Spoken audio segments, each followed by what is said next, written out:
News Պարոն Աբրահամյան, դուք գերիների մասին խոսեցիք, բայց ամենափոխնախագահի այցից հետո անմիջապես եղավ ադրբեջանցի քաղաքացիական ներկայացուցիչների այցը Հայաստան, խնդրում եմ սրան գնահատական ինչպես եք վերաբերում այս փաստին, այս այցին եւ երկրորդը պարոն Աբրահամյան արդեն վեհափառի հետ կապված իշխանությունը քայլեր է ձեռնարկել եւ նրա Հայաստանից դուրս գալը եւս արգելել է այս առումով նաեւ օրերս մենք լսեցինք շաբաթվա վերջում Դոշտ հեռուստաընկերությանը տված հարցազրույցում ազգային ժողովի նախագահը խոսել է հոգևորականների մանկապղծության փաստի մեջ, այսպես ասած, թաթախված կամ գործ ունենալու մեջ։ Այս առումով եւս ձեր գնահատականը խնդրում եմ։ Վերջից սկսեմ, ինչ վերաբերում է ազգային ժողովի նախագահի այդ հայտարարությանը, ապա կարծում եմ, որ սա իրավական ընթացք սրան պետք է տրվի։ Ես մի քիչ դժվարանում եմ ասել, թե որն է ճիշտ ճանապարհը այստեղ դատախազություն դիմելն է, դատական այցաններով անցնել, թե ինչպես գնալ է, դա ավելի շատ նեղ մասնագետները կասեն, թե որն է ճանապարհը, բայց ակնհայտ է, որ սա հենց այնպես օդում չպետք է մնա եւ սրա հետ կապված պետք է իրավական գործընթաց լինի։ Ինչ վերաբերում է վեհափառի դեմ քրեական վարույթին, սա այն տրամաբանական քայլերի շարունակությունն է, որը առնվազն ավելի խտացված մենք տեսել ենք 2025 թվականի հունիս ամիսներից հետո։ Ինչու եմ ասում խտացված, որովհետև Մայր աթոռի հոգևորականների դեմ տարաբնույթ հարձակումները 2018 թվականից հետո են եղել, տարբեր փուլերում ակտիվացել են եւ այլն, սակայն վերջին շրջափուլը, որը կարծես թե իշխանության շատ ավելի հավաքական հարձակման ժամանակահատվածն է, 25 թվականի հունիսից է արտահայտվել եւ ակնհայտորեն ինչ-որ փուլում պետք է բերեր այսպիսի դրսեւորման, ինչը նաեւ կարծում եմ որոշակիորեն կանխատեսելի էր։ Ինչի եղավ հենց այս պահին, կարծում եմ, որ բոլորի համար ակնհայտ էր, որ եպիսկոպոսատ ժողովի կազմակերպման մասով էր սա այս որոշակի արագացված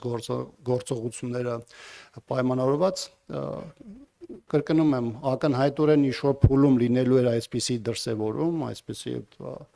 մեծ եւ մասշտաբային համակարգային հարձակումների պարագայում, բայց որոշակի գործողությունները արագացվեցին կապված Վիեննայում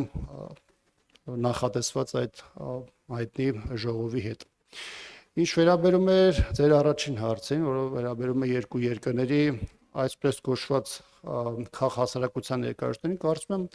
որևէ նոր բան չեմ ասի ձեզ, եթե ասեմ, որ Ադրբեջանում առասարակ շատ մեծ չափազանցություն է քաղաքացիական հասարակություն ասելը, որովհետև Ադրբեջանում շատ վաղուց բռնապետություն է կառուցված,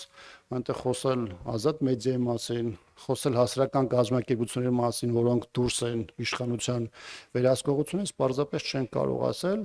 եւ սա որոշակի նաեւ ուժային, այսպես ասած, մարմինների կազմակերպած խումբ է,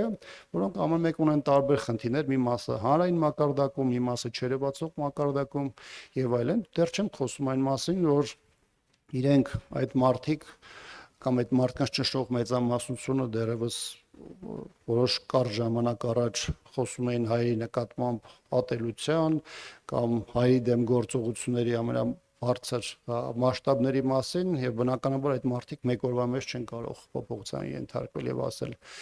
երկու երկրների տարբեր խմբերի փորձագիտական կլինի, այլ մակարդակով կլինի, տարբեր ժամանակահատվածներում եղել է, բայց հարցային է թե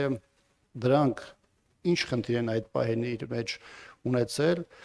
եւ այլ հարցը թե դրանց ինչ նշանակություն է տրվել։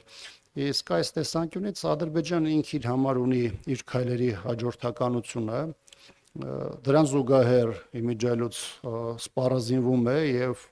նաեւ ռեգիոնում սպառազինության մրցավազքի մեջ է ակնհայտորեն Ադրբեջանը եւ այս պարագայում մի կողմից փորձում է ճակերտավոր խաղաղությանը որոշակի փաստական արձանագրումներ անել իր համար, որովհետեւ ինքը իր հիմնական խնդիրները արդեն լուծել է։ Մյուս կողմից այստեղ նաեւ երևում է, որ Ադրբեջանը շարունակում է